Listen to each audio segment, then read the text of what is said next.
Hi, and welcome to episode number 48 of Dreamers and Doers, where I interview people who follow their passion and use it to make a better world. And I think that's you, Anne-Claire. Welcome to the show. Thank you, Alex. I'm very happy to be here today.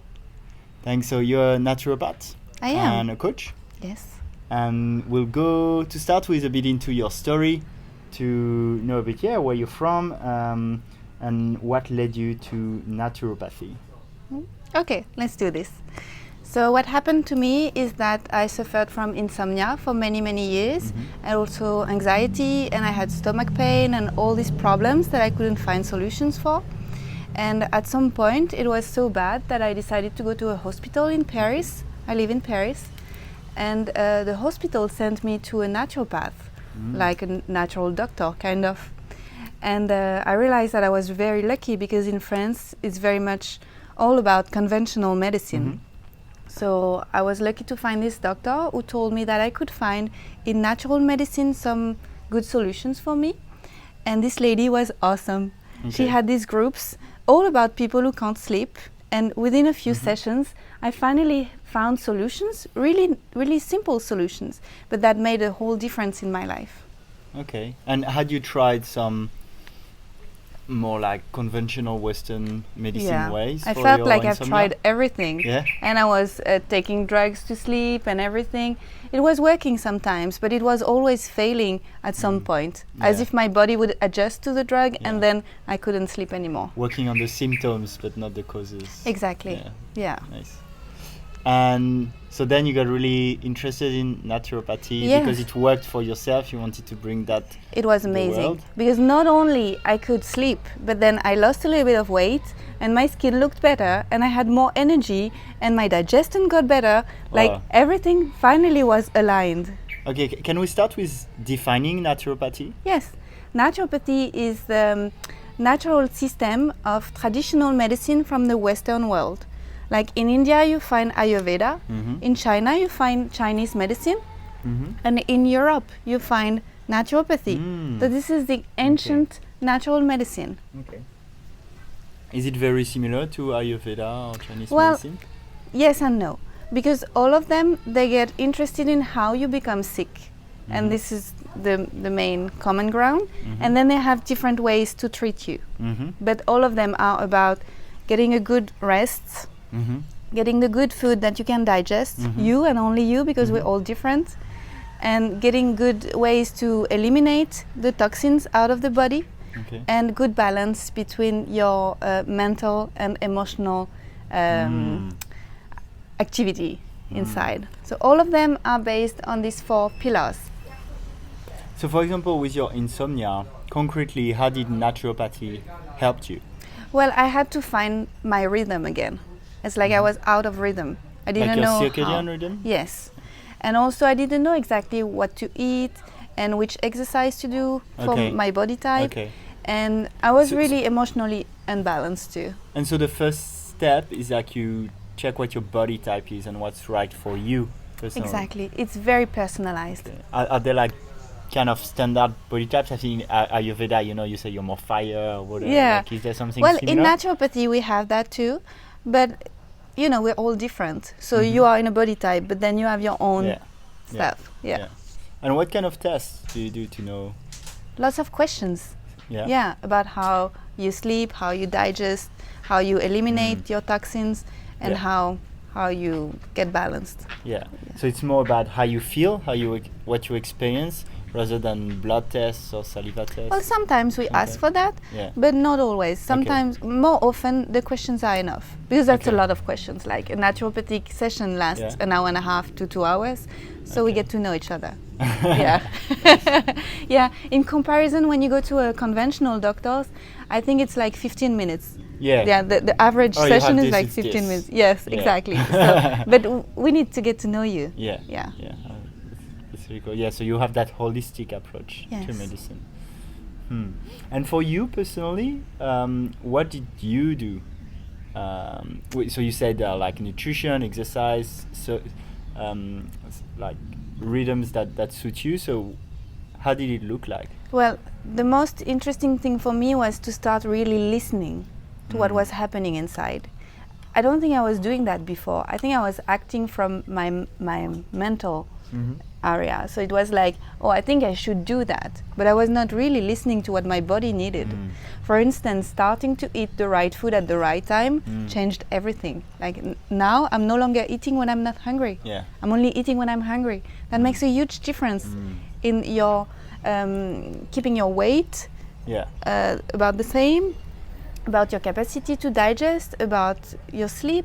It changes everything when you start to listen to what you actually need. Yeah, when I advise people on changing nutrition habit, for example, I think a cool exercise is like writing down how you feel 2 hours after your lunch, for example, because then you'll make that connection between what you ate and how sluggish you may feel in the afternoon. Yeah, exactly. And start to listen if you're hungry or not. Lots of people are not hungry. They just eat because, it's time, or it smells good, or they get annoyed by something or bored, and then they need to eat, but they're not hungry. Yeah, I definitely have that a little bit. That's why that's actually why I do fasting sometimes, is to kind of reset. You're like, hey, you're eating too much. You're not exactly. in control of that enough. Yeah.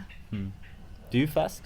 Sometimes, but not for a long time. I have a pretty healthy lifestyle, and I don't feel the need to fast for a long time. Yeah. Okay, that's cool. So then you made it, your job. Yeah, I didn't plan that. What happened is actually that I had a job previously. I used to work for dating websites. That was my previous job. Okay. And I loved it, so And I we'll didn't see want to that change it. It connects with what we're going Exactly. to talk about at Life the end is of fun. the interview. So much fun. And what happened is that at the end of my studies, I was offered to write a book because I wanted to help someone to write a book. Yeah, that's something very interesting, because people ask me, how did you end up writing books? And what happened is that I offered my help to someone, an Ayurvedic doctor from Sri Lanka, and he wanted to write a book, but he didn't know how to. And I had the skills about writing and communication, so I just offered him to help him. But the book didn't happen. But I met publishers, and one of them called me back and said, hey, do you want to write Naturopathy for Dummies? And I said, yes, of course I want to. Yeah. This is how it happened. And that's what is a really good lesson for me, that if you show up and if you genuinely want to help and if you genuinely want to contribute, then life is rewarding you with something. That was a big lesson. And we're going to talk about contribution, because that's something you're passionate about. Yes. And just to finish on your insomnia, what did you do?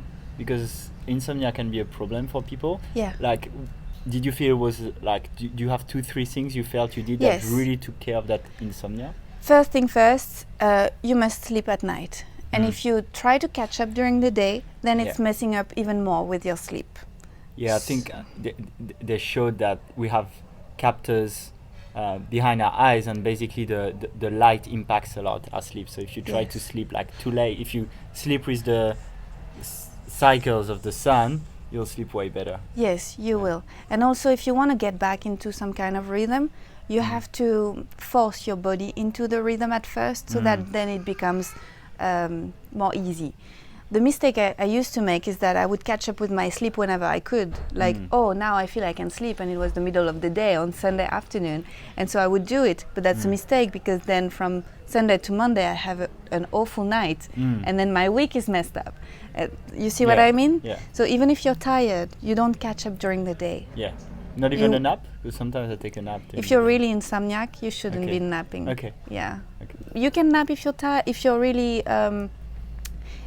sick or something like that. But if you're not, just stay active, and then you'll sleep at night. Okay. If you do also the other things. Yeah. Okay, interesting. So for you, mainly the keeping that cycle was the main thing for Yes, and really listening to the body, what it needs. I think I used to eat too late at night too, and maybe too heavy.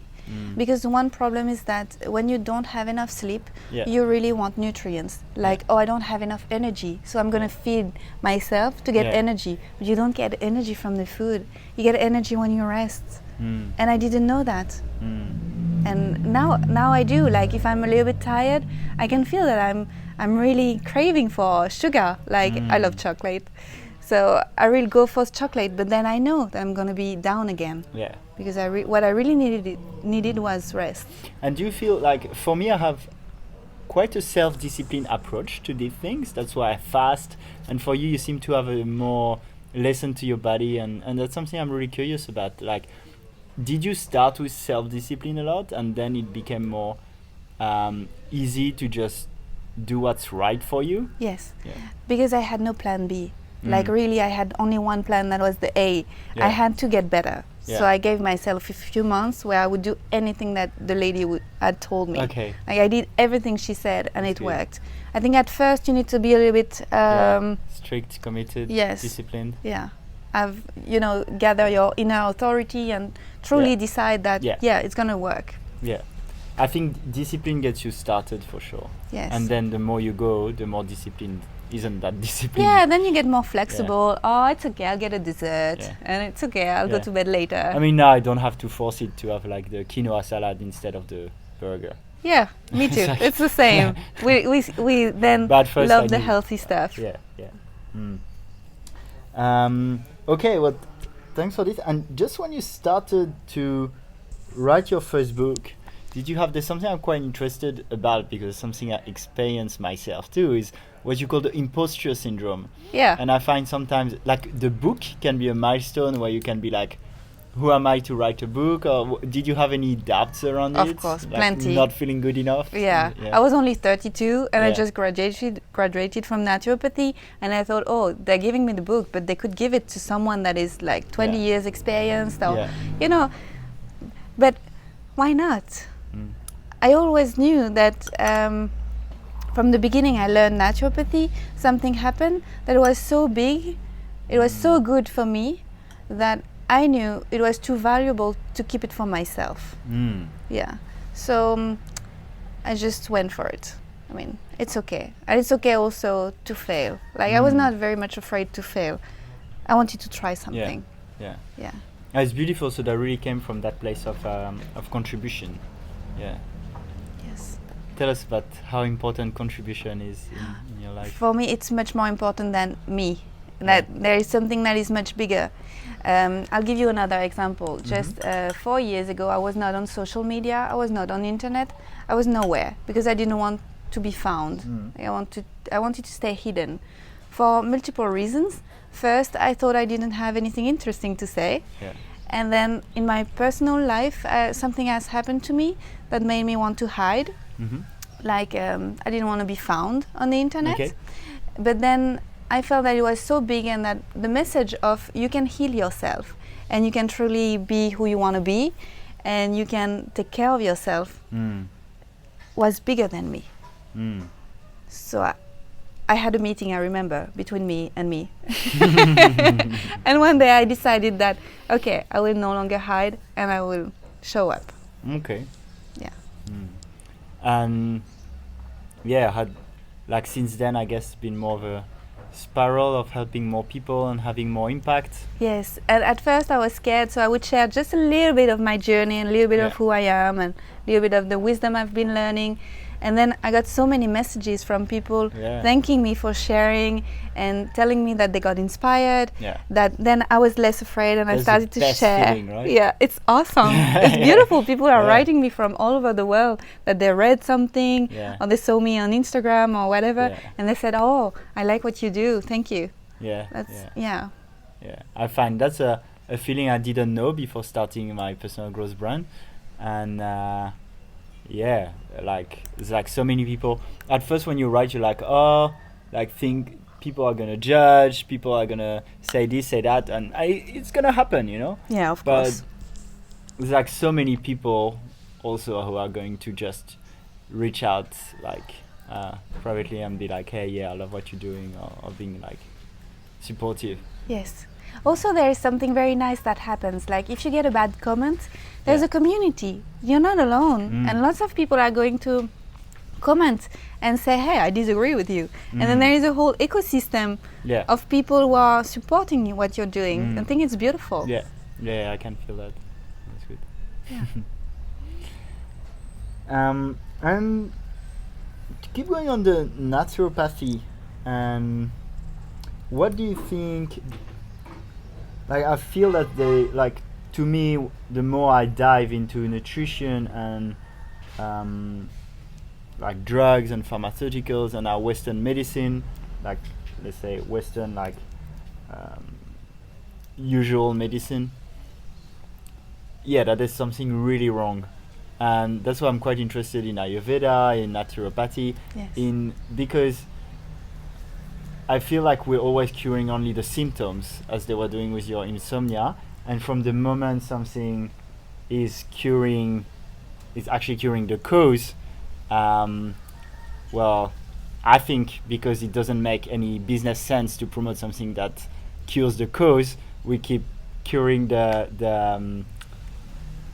symptoms, and that actually that there's a place for this science, but that often it's a bit misused. Like, is it something you felt as you studied naturopathy?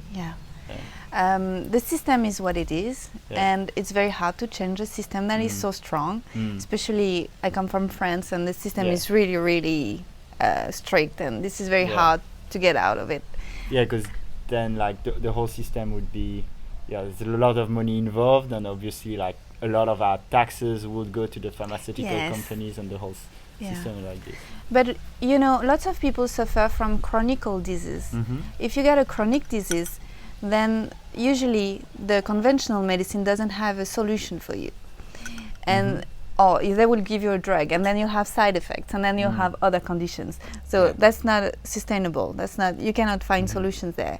And lots of people get aware of that. So they get into traditional medicine, and they find a traditional doctor, a naturopath, or an Ayurvedic doctor, or a Chinese medicine doctor. And I think there is a whole movement of people who are really looking for solutions that are empowering them. Because this is all about it.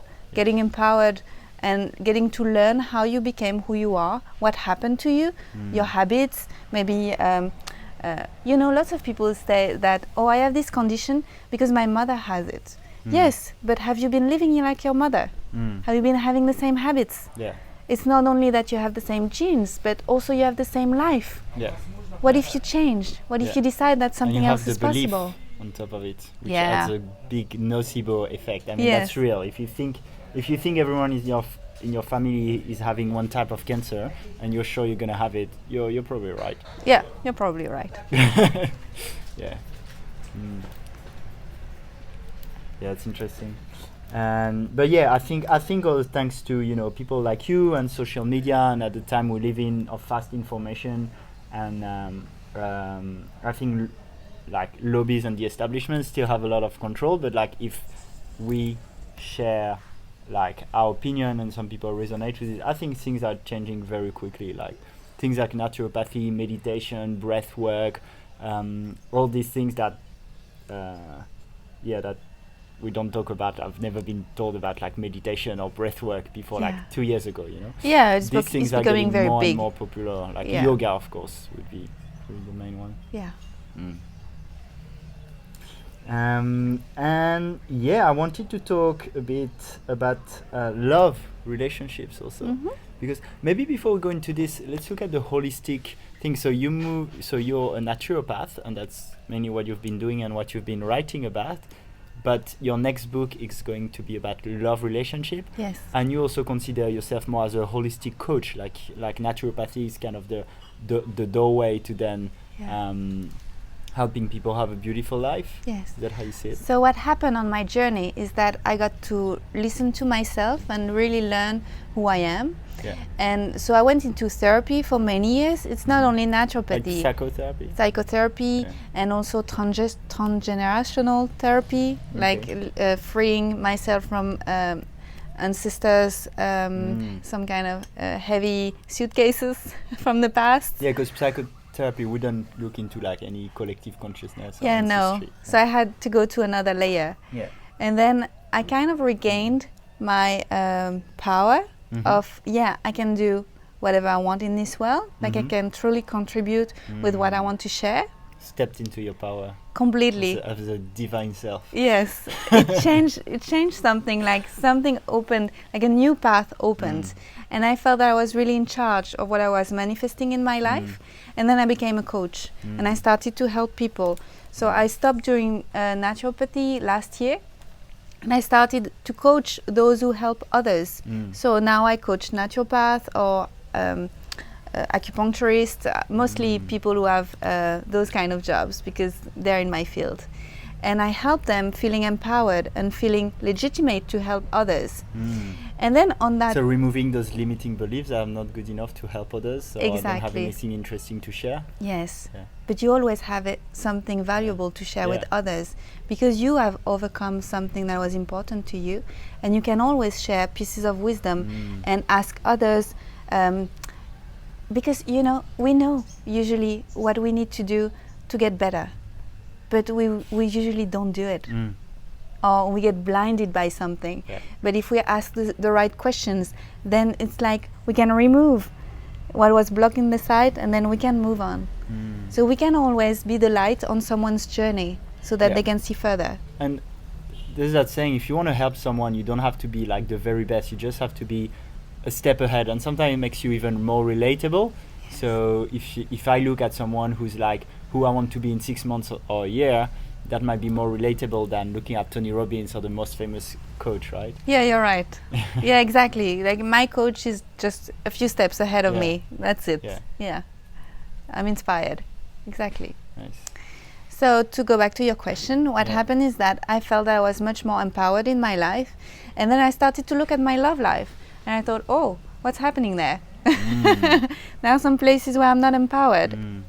So I started to read more and to research more, and I started to notice that I had some kind of behaviors that were not serving me. And I started to take notes and inquire that more, and then I went to my publisher and I said, hey, what if my next book is about love? And they said yes. And I'm very grateful for it. So I made space in my calendar for that, and I started to inquire more about what is love and what comes from the energy of love, which is the energy of life, the most powerful energy that comes from the heart, and what actually comes from the wounds of the personality that have been hurt. Would you say it's interesting?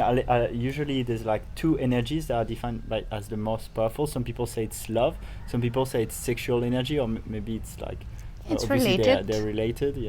Yeah. And what I learned recently is that the fear is actually the absence of love. It's like some kind of emptiness that leaves us hopeless. But then if we can just fill the kind of hole, which is the fear, with love, if we manage to do that, then we are empowered again. And that's my journey. So I've been researching that, and this is awesome. Yeah, and I would add, like, you talked about contribution, like this often there's distinction between contribution and significance. I know for me, sometimes I wake up and I do things out of significance, like I'm not good enough, I need recognition. Or sometimes I do it really like from a place of contribution, and everything's easier when I do it from contribution. So I try to catch myself when I'm from significance, be like, stop. Like it's good that you can see or it. Breathe or do something where you have perspective and I don't get caught in that. And I feel the same with love and fear. Like if you create something out of survival fear, it's going to be harder. And even if you're chasing success, it's probably like it's a bit paradoxical, but it's a bit like you probably have more if you don't chase it too much. Yes, but I think it's okay to be ambitious. If you put your ambition at service to contributing to a better world and to give some light and help others, then it's okay. You can be ambitious. I think we need it. We need it in this world. Otherwise, we wouldn't get it. Yeah, that's what I stand for. Same with business, with money. Like hanging out with a lot of conscious people and spiritual people. Like for me, my tribe is really these people that take action, who are ambitious and are keen to go big, because that's how you change the world. That's how you make an impact. And if you shy away from money, business, power, influence, well, then you don't change the world the way you want to change it. Well, about money, I can share something about Yeah. it too, because going back to studying again, Yeah. which I did many times because I continued study and I still continue, so it's costing me. And so at some point I was kind of sick of living in a very tiny apartment in Paris, and I felt really like, okay, what am I really doing? Should I be building something else? I mean, I'm over 30. Maybe I should make more money. I should maybe sometimes think about buying an apartment or everything, and it became very stressful. And I read something with that was Gabby Bernstein. Do you know Gabby Bernstein? She's American. She's like a spiritual leader, and she said something like, "My great work needs to be financed," and it kind of switched something in my head. Like, hey, yeah, okay, I'm planning on serving, so now my great work needs to be financed. Yeah. And I started to welcome more abundance in my life when every time I commit to like going to a new workshop and really commit to making the space in my life to grow and to learn and to share, then every time I would get enough money to buy it. Yeah. But if I try to hold the money and Yeah. if I'm acting out of fear, then I can feel that it's shifting inside again and I get scared again.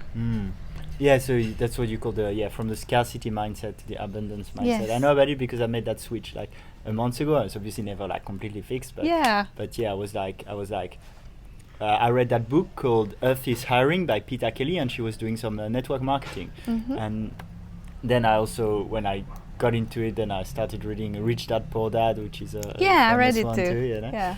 And then it was just at a point it hit me. It was like it was really good to live with little. I think I learned a lot from it. Yeah, me too. It taught me to get gratitude and appreciations for the little things in life.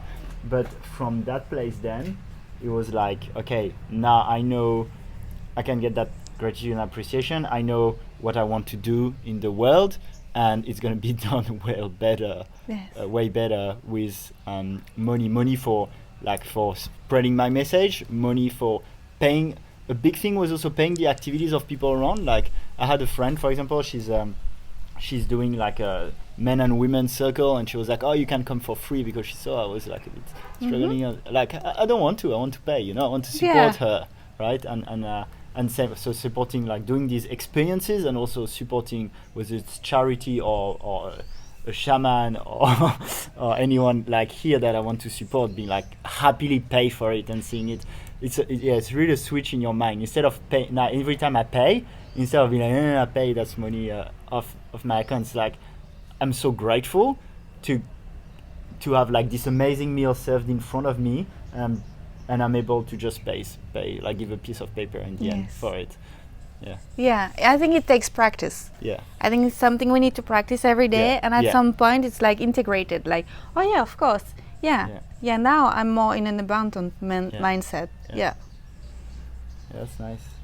And so to go to love relationships, so where are you at? How did you start into it? I'm really interested because actually, I think usually on the path you master yourself, like through meditation, nutrition, personal growth.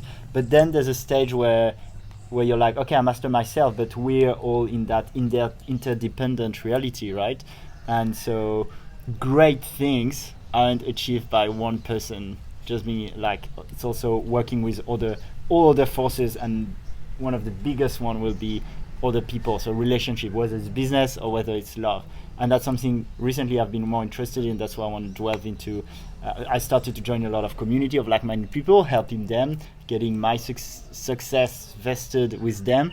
But also I haven't looked that much, but I wanted to start looking into Tantra, which is more also about relationship Intimacy? with yourself, but also with others, and especially intimacy. Yeah, that's something that I liked. So, so you said why you kind of got a bit interested into it, but then what was the story then? What did you find out? Well, knowing better who I am, and now I know better what I want in my life.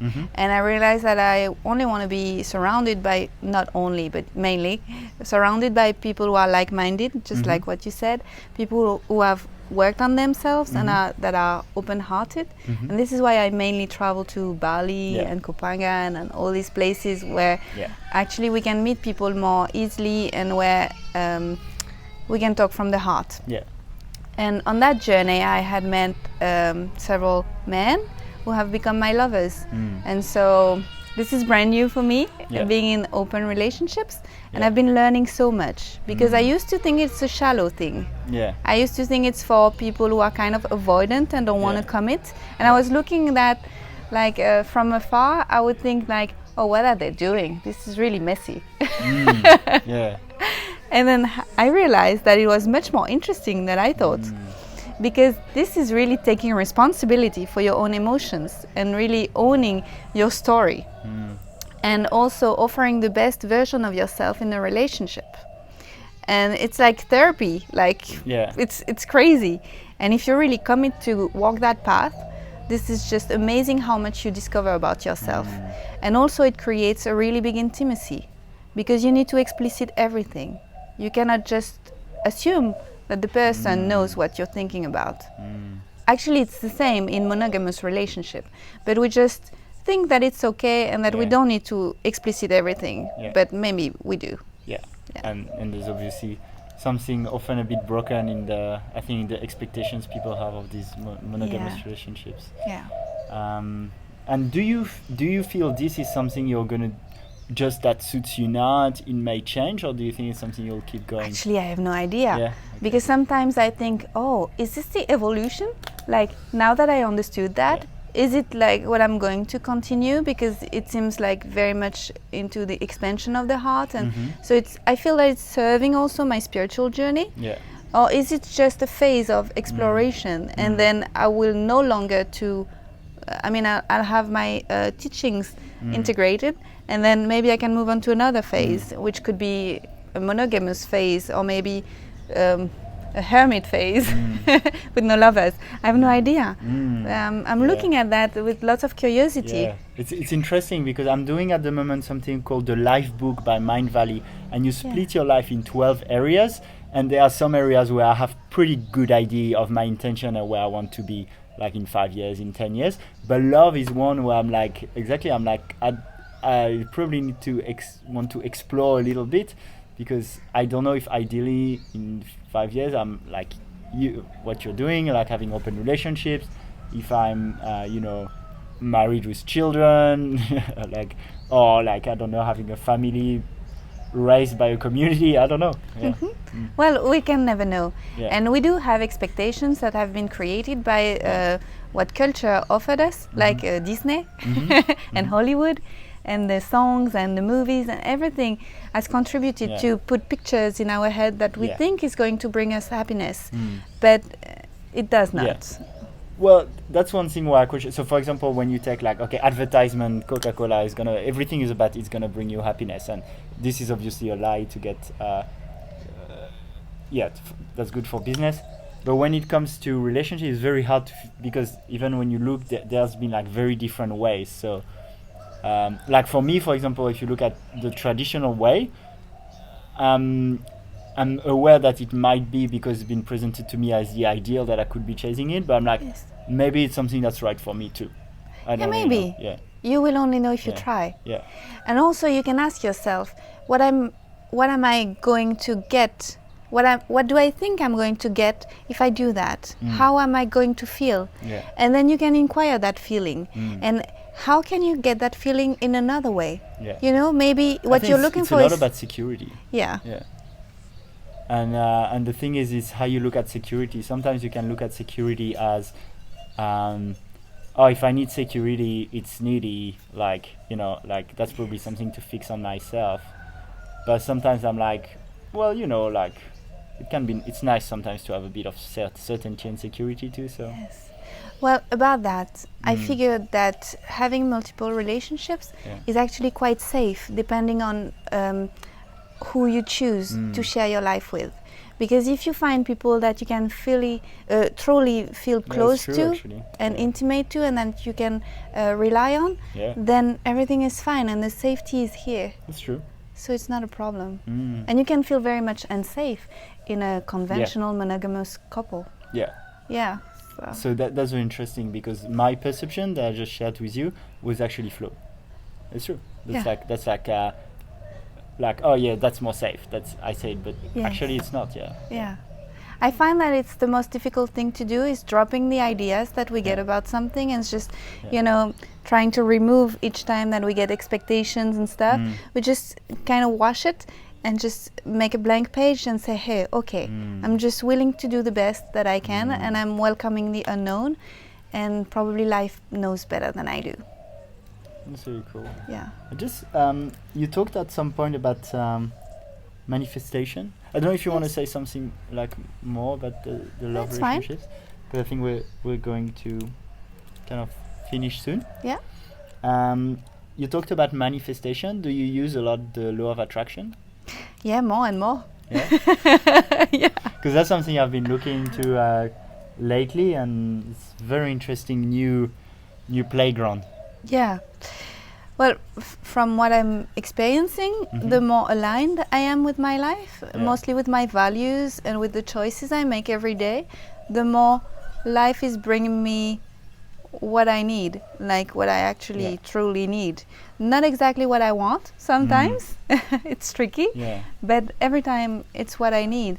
And I can catch myself now noticing that I have visualized things that are actually happening now, because I'm much more aligned with who I am and with my everyday choices. And just to precise to people, so law of attraction is kind of said to be one of the laws of the universe, which is basically you're gonna get what you're gonna focus on and what you're gonna give.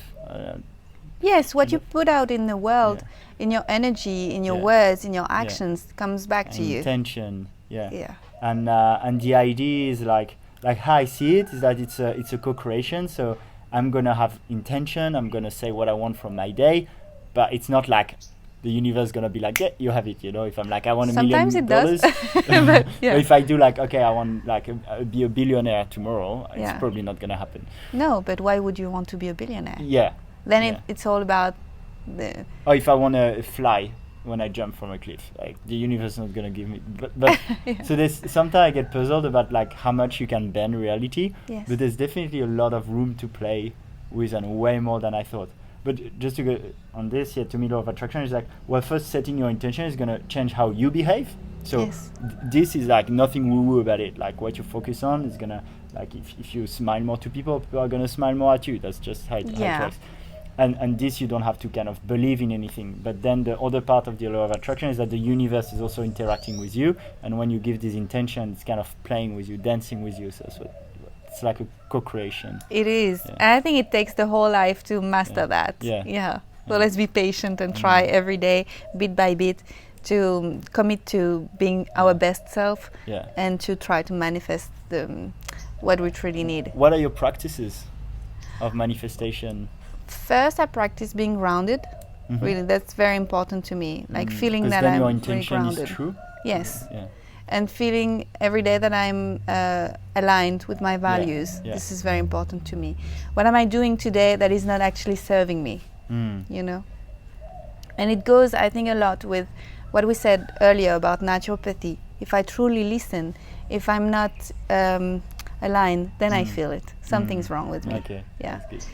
And and then my meditation and clearing my mind. I use a lot the work by Byron Katie. Do you know? No. So it's a suite of questions, and I ask myself the questions to inquire my thoughts. Like, is that true? Like what I'm thinking, is it really true? Yeah, it helps a lot. And also mastering the circulation of the emotions in my body. I do EFT, you know, tapping. I've heard about it. Well, I tap on points which are acupuncture points, and it helps me make my emotions circulate. Can you show me? Yeah, if you want. Well, the points are these. It's always the same points, and I will inquire where the pain associated to the emotion is located in my body, and then I will just allow myself to like empty it, like get it out with words, like all this anger that I feel in my stomach that is red and that is burning, and I will just kind of vomit everything outside to let it out. And then I will inquire why this pain is here, what is happening with me, and then I will feel better because my nervous system will calm down with the tapping plus the allowing myself to speak it out. Okay. And then I will find that there might be something else behind. Like maybe I'm angry because I felt I was disrespected, but maybe I didn't say what I really needed. So maybe I could have acted in another way, and maybe there would have been more respect, and maybe I'm also in charge. Maybe I can do differently next time. You see? Yeah. So it makes big difference when you can really inquire your thoughts and emotion. Yeah, because people make sense of things, and often in the worst case scenario, right? It's like I don't know, the plumber didn't come, and it's all this story about being abandoned and not being respected. Well, maybe he had, something that prevented him. It's not that he doesn't respect you. No, it's just story. Yeah. And maybe we were not really explicit that we really needed him to come at that time, because then the whole day was just complicated. Nice. So what's the next book? Yeah, the next book will be published in autumn in French. I'm only writing in French for now. One of my books is in German too. Okay. And then I don't know what's the next step. Yeah. This is exciting. So next step is the book, and then you keep doing your coaching, and then you look. The coaching. I do workshops. Where the universe takes you. Yes, and I found out that the more I share what I'm truly passionate about, like for instance, I made in Paris a workshop about love, and it was full, because I really share what is interesting for me, and I'm not the only one being interested in that. You're in Paris. End of September, right? Yes. Yeah, so let's do. Yes, let's meet in Paris. I'm super keen to shake up a bit the city and help raise a bit the consciousness. Yes, let's do this. And also, my coach will be there. Like, nice. I have a coach which is Australian and he lives in Thailand, and he will be flying to Paris, and we'll have workshop together in Paris. Okay, I'll keep discussing. Mm-hmm. And so, how can people follow you? Well, I am on Instagram and Facebook, and I have a blog. For now it's French, but it will be soon in English. Okay. Yeah, the blog part. Nice. So I'll post that also in the show notes. Anything you want to add? No, thank you. Just thank you for being who you are and being so enthusiastic about love, and thank you for sharing everything you've been sharing with the world. Thank you, and I have a little tradition in this podcast. Can you guess it? No, tell me. It's a big hug. Yes, of course. Thank you so much.